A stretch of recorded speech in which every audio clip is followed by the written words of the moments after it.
Hello दोस्तों, इस channel पर आपका बहुत बहुत स्वागत है। दोस्तों, पिछली कई परीक्षाओं में पूछे गए हिंदी के चैप्टर जेंडर के प्रश्नों को इस वीडियो में आपके साथ डिस्कस करूंगी। दोस्तों, पिछली वीडियो में मैंने इस चैप्टर को पूरा डिटेल में डिस्कस किया है। अगर आपने उस वीडियो को नहीं देखा है तो उसका लिंक मैं आपको डिस्क्रिप्शन बॉक्स में दे दूंगी, आप वहां से चेकआउट कर लीजिएगा।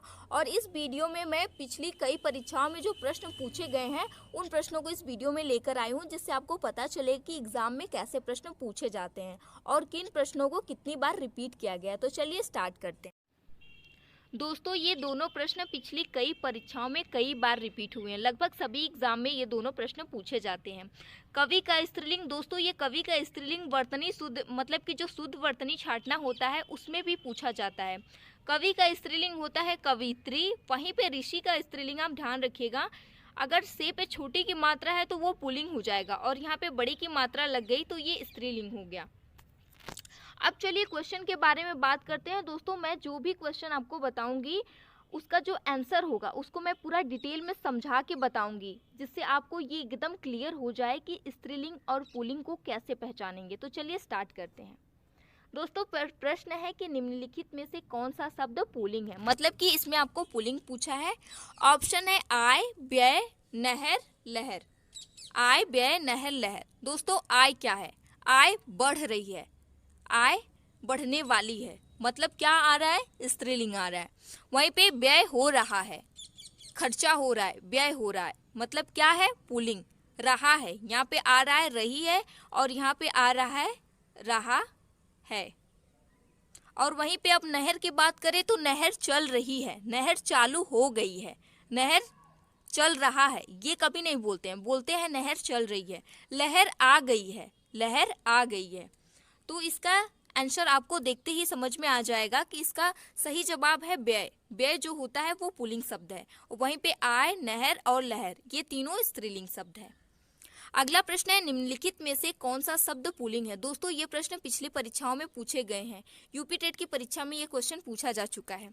निम्नलिखित में से कौन सा शब्द पुल्लिंग है, आपको यहाँ पे पुल्लिंग शब्द छांटना है।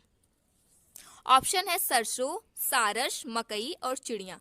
दोस्तों, आपने पिछली वीडियो को देखा होगा तो मैंने उसमें बताया था कि जो सरसों है वो अपवाद में आता है, यानी कि सरसों स्त्रीलिंग में होता है। वहीं पे मकई की बात करें और चिड़िया, चिड़िया भी स्त्रीलिंग होती है। मकई बोई गई है, मतलब कि मकई भी स्त्रीलिंग होती है। तो इस क्वेश्चन का राइट आंसर है सारस। सारस जो है वो हमेशा पुल्लिंग होता है। अगला प्रश्न है निम्न में से कौन सा पुल्लिंग शब्द नहीं है। आप यहाँ पे गौर करिएगा, पूछा है कि नहीं है। यही लोग गलती करके आ जाते हैं, एग्जाम में पूछा रहता है नहीं है और वो जल्दी जल्दी में उनको लगता है कि पुल्लिंग पूछा है और वो पुल्लिंग मार देते हैं, वहीं उनका क्वेश्चन गलत हो जाता है। तो इसमें से स्त्रीलिंग पुल्लिंग नहीं है पूछा है। ऑप्शन है रत्न, मोती, नकल और बचपन। मतलब कि एक इसमें स्त्रीलिंग है, उसी को छांटना है। तो मैंने पिछली वीडियो में आपको बताया था कि जो रत्नों के नाम होते हैं वो हमेशा पुल्लिंग होते हैं। अपवाद में सिर्फ चांदी स्त्रीलिंग होता है और बाकी सब पुल्लिंग होते हैं। रत्न और मोती ये भी रत्न में आएगा, मतलब ये दोनों पुल्लिंग हो गए आपका, तो ये दोनों कैंसिल हो गया। बचा नकल और बचपन। बचपन बीत रहा है, बचपन बीत गया, मतलब क्या आ रहा है निकल के? गया, यानी कि पुल्लिंग। और वहीं पे नकल हो रही है, नकल चल रही है, मतलब कि नकल हो गया आपका स्त्रीलिंग। तो इसमें से सही आंसर होगा नकल। नकल क्या है? नकल शब्द जो है वो पुल्लिंग नहीं, वो। अगला प्रश्न है निम्न शब्दों में से कौन सा स्त्रीलिंग नहीं है। अब पूछा है कि कौन सा स्त्रीलिंग नहीं है, मतलब कि एक पुल्लिंग है, वहीं आपको छांटना है। ऑप्शन है रोटी, रोटी, पानी, पूरी और नदी। दोस्तों, अब इसको हम बोल के देखेंगे। रोटी बन गई है, रोटी बन रही है, मतलब कि रोटी क्या हो गया? स्त्रीलिंग हो गया। पानी बरस रहा है, पानी बह रहा है, पानी गिर रहा है, मतलब क्या हो गया? पुल्लिंग निकल के आ रहा है। वहीं पे पूरी बन गई है, पूरी बन रही है, पूरी फूल गई है। वहीं पे नदी बह रही है, मतलब आप देखे होंगे कि यहाँ पे रही है और रही है, मतलब ये तीनों स्त्रीलिंग होंगे। ये तीनों आपका आंसर नहीं होगा। तो आंसर क्या हो गया? पानी। पानी क्या होता है? पुल्लिंग होता है। तो इसका सही जवाब क्या हो गया? पानी। मतलब कि इसमें से स्त्रीलिंग कौन सा शब्द नहीं है? पानी। पानी पुल्लिंग होता है। आई होप कि आपको काफ़ी अच्छे से समझ में आ रहा होगा। निम्न शब्दों में से कौन सा शब्द स्त्रीलिंग नहीं है, इसमें भी बताना है कि कौन सा शब्द स्त्रीलिंग नहीं है, यानी कि एक पुल्लिंग छांटना है। ऑप्शन है सुबह, दोपहर, सांझ और दिन। दोस्तों सुबह हो गई है, सुबह होने वाली है, और दोपहर हो गई है, वहीं पे सांझ हो गई है, और वहीं पे दिन बीत रहा है, दिन आने वाला है। मतलब क्या हो गया, ये सुबह, दोपहर और सांझ, ये तीनों स्त्रीलिंग हो गया। ये आंसर नहीं है, आंसर है दिन। मतलब कि दिन क्या है, पुल्लिंग है, और सुबह, दोपहर और सांझ ये तीनों क्या है, ये स्त्रीलिंग है। अगला प्रश्न है, निम्नलिखित में से कौन सा स्त्रीलिंग है, इसमें से स्त्रीलिंग छांटना है। ऑप्शन है उत्साह, चक्रव्यूह, मृत्यु और संकल्प। उत्साह बढ़ गया है, उत्साह बढ़ रहा है, मतलब क्या है, रहा है, यानी कि पुल्लिंग शब्द है। चक्रव्यूह रचा गया है, चक्रव्यूह रचा गया है, मतलब कि ये भी पुल्लिंग हो गया। मृत्यु आने वाली है, मृत्यु आ गई है, मृत्यु आने वाली है, मृत्यु आ गई है, यानी ये क्या हो गया आपका, ये हो गया स्त्रीलिंग, ये मृत्यु स्त्रीलिंग हो गया। वहीं पे संकल्प, मैंने संकल्प लिया है, मतलब लिया है, यानी कि ये भी पुल्लिंग हो गया। तो इसका सही जवाब होगा, इस क्वेश्चन का आंसर होगा मृत्यु। मृत्यु क्या है, मृत्यु है स्त्रीलिंग, और ये उत्साह, चक्रव्यूह और संकल्प ये तीनों पुल्लिंग है। वहीं पे अगला प्रश्न है कि निम्नलिखित शब्दों में से किस एक का लिंग परिवर्तन हिंदी भाषा में प्रचलित नहीं है। यानी कि ये जो 4 ऑप्शन दिया है, इसमें पूछा है कि किस एक का लिंग परिवर्तन नहीं हो सकता। जैसे कि हम स्त्रीलिंग का पुल्लिंग बनाते हैं, पुल्लिंग का स्त्रीलिंग बनाते हैं, तो इस चारों ऑप्शन में से कौन सा ऐसा शब्द है, मतलब कौन सा ऐसा ऑप्शन है जिसका मतलब लिंग परिवर्तन नहीं हो सकता, वो एक ही मूल रूप में हमेशा रहता है। ऑप्शन है चाचा, बहन, कोयल और भैंसा।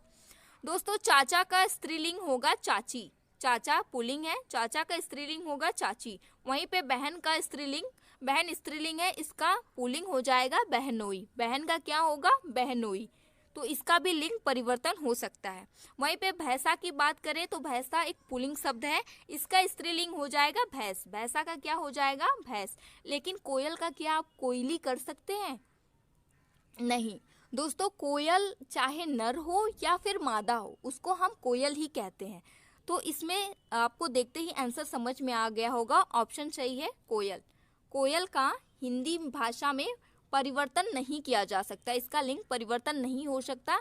कोयल हमेशा कोयल ही रहता है, चाहे वो स्त्रीलिंग हो या फिर पुल्लिंग हो।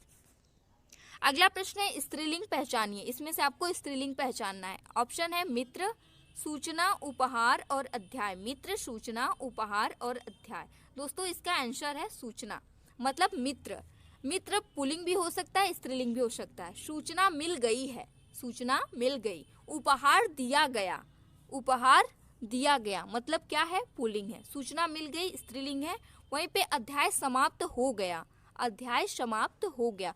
दोस्तों अगर आपको एग्जाम में, अगर आप एग्जाम देने बैठे, आपको नहीं समझ में आ रहा है कि कौन सा स्त्रीलिंग है कौन सा पुल्लिंग, तो आप बोल के देखिए, बोल के देखिए कि उस पीछे क्या आ रहा है, रहा है आ रहा है या फिर रही है आ रहा है। तो इसमें इसका सही आंसर होगा सूचना। सूचना क्या है, सूचना स्त्रीलिंग है। वहीं पे मित्र, उपहार और अध्याय ये तीनों पुल्लिंग शब्द हैं। अगला प्रश्न है हिंदी के शब्दों का लिंग निर्धारण किसके आधार पर होता है। ऑप्शन है प्रत्यय, संज्ञा, क्रिया और सर्वनाम। दोस्तों हिंदी के शब्दों का जो लिंग निर्धारण है वो होता है, आपको किसी बुक में या फिर कहीं पर भी आपको कहीं संज्ञा दिखेगा, कहीं क्रिया दिखेगा, क्योंकि ये क्वेश्चन पूछा गया एग्जाम में है और ये विवादित रहा है। इसमें ये भी सही, कहीं कहीं ये भी सही दिया है और कहीं कहीं ये भी सही दिया है।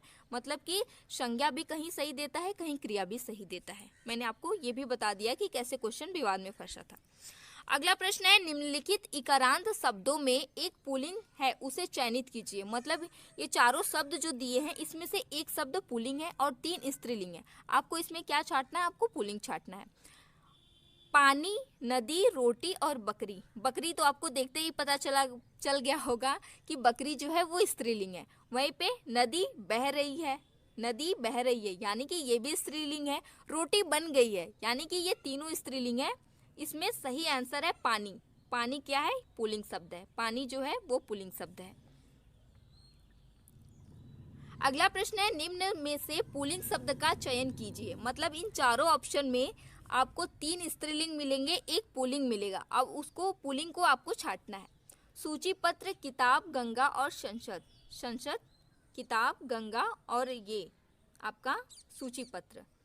दोस्तों संसद बुलाई गई है, संसद भंग हो गई। गंगा मतलब नदियों के नाम जो होता है, नदियों के नाम वो हमेशा स्त्रीलिंग होते हैं। वहीं पे किताबों के नाम जो है, किताबों ग्रंथों के नाम भी स्त्रीलिंग होते हैं। पिछली वीडियो में मैंने आपको पढ़ाया है डिटेल में। सूची पत्र की बात करें तो सूची पत्र मिल गया, यानी कि सूची पत्र जो होता है वो पुल्लिंग शब्द है। दोस्तों अगली वीडियो में हम पढ़ेंगे श्रम सूत्र भिन्नार्थक शब्द। यूपी ट्रिपल पीटी के सिलेबस में हिंदी में ये चैप्टर दिया गया है। श्रम श्रुत भिन्नात्मक का मतलब होता है, श्रम मतलब कि समान, श्रुत मतलब सुनना, भिन्नार्थक मतलब अलग। मतलब कि जो सुनने में तो समान होते हैं लेकिन उनका अर्थ अलग अलग होता है। इस टॉपिक को हम अगले वीडियो में डिस्कस करेंगे। दोस्तों अगर आपको ये वीडियो देखकर लगा है कि ये वीडियो आपके काम